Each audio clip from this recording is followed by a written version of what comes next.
All right, if you're watching this, you've probably seen quite a bit of my content before on Instagram, TikTok. Maybe you've seen some of the YouTube videos, but I've never really talked about my story, how I got started in detailing, and how I got to the point I am today. And just a couple years ago, I was a college dropout, had no money to my name, and honestly, I was completely lost. From a young age, I always knew I wasn't gonna go down the typical path you see people go. I didn't wanna go to college, definitely didn't wanna work a 9 to 5, but where this idea stemmed from, I honestly don't really know. You know, people would always ask me when I was younger what I wanted to do for a living. And the only answer I could come up with is I wanted to be my own boss. And I think this idea just derived from being so into the online space. When I was younger, I'd watch YouTube for hours and hours, just watching vloggers, content creators. And I was just amazed how these guys could live the life that they had, make crazy amounts of money, and they weren't showing up for anyone. They built it themselves. And being a young, naive kid, I knew that was the life I wanted. I didn't want to show up for anyone. I wanted to create my own schedule. I wanted to be paid based on my performance, not the amount of hours I worked. So that mindset was always there for me, no matter what. Big part of it, I think, came from my parents, more specifically my father. He started a stucco business in the late 90s here in our hometown and did very, very well for himself. But just in a matter of a few years after he built it into something amazing, it was all taken away from him in the span of just a few months. I always recognize that the most successful person in my family, or at least for the time being, didn't come from working a job. It came from going out and building his own thing. And the fact that he lost it all really just put a burning sensation in me to go get it back. So when I was younger, I pretty much did anything and everything to try to make money. You know, the typical lemonade stand. My brother and I ran a small landscaping business for a few summers, mowing lawns door to door. Really all I cared about was building and making money on my own. And then later, as I got older and really got an understanding for, you know, what business truly is and how you could really provide value and make money, I kind of went back to my roots and my interest in content creation. I began making content on Twitch and YouTube. But unfortunately, I didn't really understand what it took to actually make something like that super successful. Like many people do, I kind of gave up with it. And by the time my senior year of high school came around, that's when the big decision is made, right? Are you going to go to college, get a degree, go down that path? Or are you going to try to figure something out and make something happen for yourself? And honestly, it's not the fact that I was really split on either decision. I just really didn't know what I wanted for myself at that time. So being so unsure, I just decided to go down the safe route and apply for college. But deep down, I still knew that I wanted to create something for myself. So that summer before college, my friend and I began doing wholesale real estate. Essentially what you're doing is landing real estate contracts and flipping them to investors. All day, every day, 8 to 10 hours a day, we'd call up real estate agents, call up homeowners trying to land contracts. And this was the first time I was genuinely excited about something and committed. In this time, there's nothing more that I wanted than to land that first contract. And this was probably the biggest shift in my life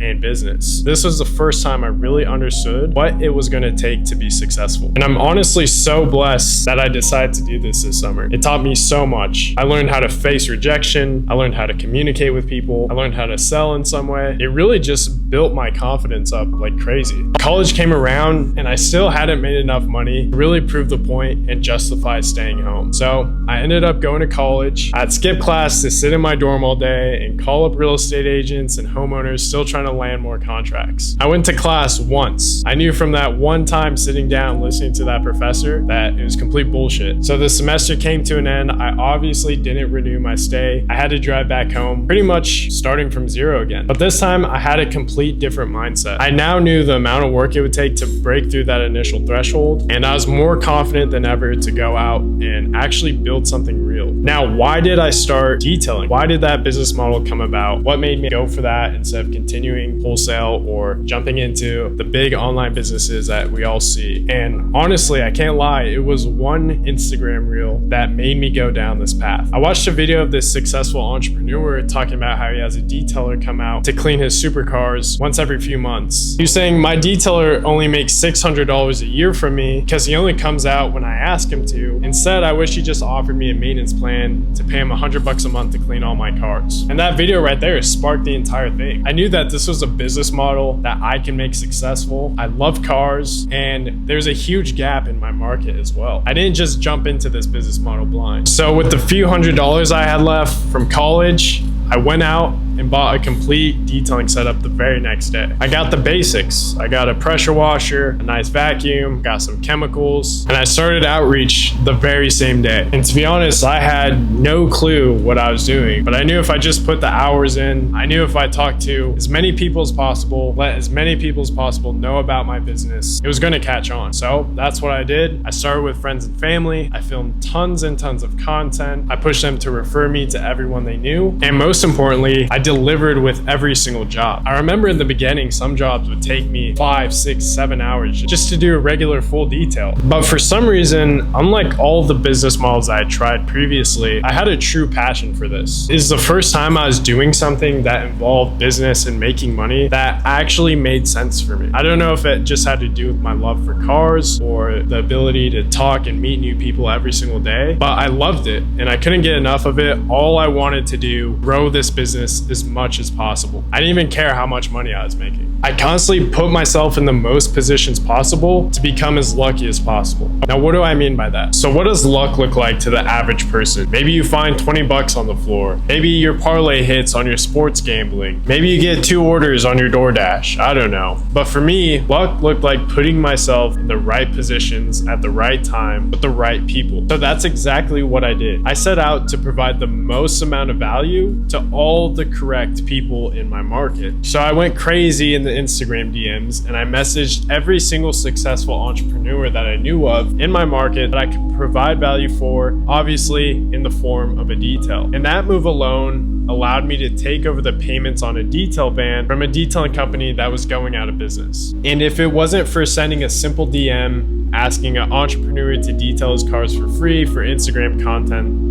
that would have never happened. And that's really what allowed me to scale DK so fast. Usually it takes guys, upwards of a year to get their first detailing van or their first, full-time detailing vehicle. And I was able to do that in, I think, just 4 months from sending a simple DM. And that's when I really began to take things super serious with the business. I had all my ducks in a line. It's just a matter of taking advantage of the position I was in and putting in as much work as possible. I grinded nonstop. I did absolutely everything that I could to make sure that every single person in my market knew who I was and what my company was about. Any free time out of the act of detailing itself, I would spend going to businesses, shaking hands, meeting new people, and really just building as many real relationships as possible and providing as much value as possible. And that skill of communication that I learned early on from making all those phone calls for wholesaling really translated into building my business. As a local service-based business should be, was solely built on relationships. I know so many guys listening to this right now are probably looking for the shortcut, which is completely fine. Of course, you want to do less and make more money, but you need to understand detailing isn't drop shipping. It's not e-commerce. It's not an agency. It's not an online business. It's a real service-based business providing value to people in your community. People don't want to be treated like a dollar sign. They want to be treated like a friend with authenticity. And that's exactly what I was able to do. I didn't just show up to the detailer. I didn't just show up to the detail, do the work, and go about my way. I'd show up, have real conversations with all my clients, treated them like a friend, and that's really what made the difference. So many of my clients I could consider my friends because that's just how I went about my business. And things were honestly great. I was growing steadily. I was making a ton of money. Profits were super high because it was only me, but I knew I couldn't stay here for long because at that rate, I wasn't gonna grow. There's no leverage involved. I was pretty much just a glorified employee, right? So I needed to take that next step, which for me was to begin to hire and build a team, which was honestly the first time I hit a real struggle in my business because I had no leadership skills whatsoever. And at this point, I can't lie, it honestly felt like restarting from zero. I was booked out, I had consistent jobs, but I had absolutely no systems because before all this, it was so black and white. It was so simple. I'd get the job, I'd hop in my van, I'd go do the job, and I'd get paid. There was no systems, there was no SOPs, there was no structure behind it whatsoever. So when it came to hiring someone, I really had nothing to back myself or the business. I was kind of just throwing them into it, hoping that they'd figure it out, which was obviously the complete wrong way to do things. But going through this downtime, through this hardship where I had absolutely nothing figured out again, was absolutely necessary to get to that next point that I was looking for, which was removing myself from the business so I could focus on the things that would actually push the needle and grow my business to that next level. Honestly, we kind of figured it out together, my first employee and I. I was grateful that he's willing, to stick it out and work with me through that, understanding that I was new to business, I was younger, still trying to figure things out. But in the end, we made it happen. That first hiccup really allowed me to focus on the true business aspects. And that was getting my offers down, getting my systems down, getting my pricing down, building out the fulfillment systems, all the marketing, reviews, that type of stuff. And up until this point, I grew DK solely organic. It was just me building relationships, being consistent on social media, posting high quality content, building my Google business page, reviews, all that sort of stuff. And here I was again, knowing that I needed to make another leap, which for me was investing in paid advertisement to get to that next level I was looking for. Because sure, yeah, it's great to grow organically, but again, nothing is really predictable. And I was relying too much on other people and other businesses to bring clients my way. I didn't want my business to be built off of that. And then coincidentally, as I was in the process of looking towards paid advertisement and thinking about doing it myself or hiring an agency, I got a random cold call from a kid in California offering to run my ads for me. And this was the first time I was ever approached by an agency. I decided to give it a shot. We hopped on a call, I liked what he had to offer, and we began working together. We started running Facebook ads for ceramic coatings, and we were able to get some really good results. We were both kind of in a learning stage, so we're able to kind of piggyback off of each other's knowledge. I knew the detailing space, obviously, and he knew the marketing side. We were able to combine our knowledge and create a really good offer when it came to ceramic coatings. And this is where things really began to click. This was the first time I had consistent high-ticket jobs coming into my schedule, which was something I never experienced before. This was really the first time where my business felt real, which is funny to say, but before that, my highest ticket job was maybe, $300-400 for a full detail with some add-ons. This was the first time that I had real sales systems, a real high ticket offer, and I was in the position to not only fulfill the work myself, but train others to do it. I'll never forget that feeling of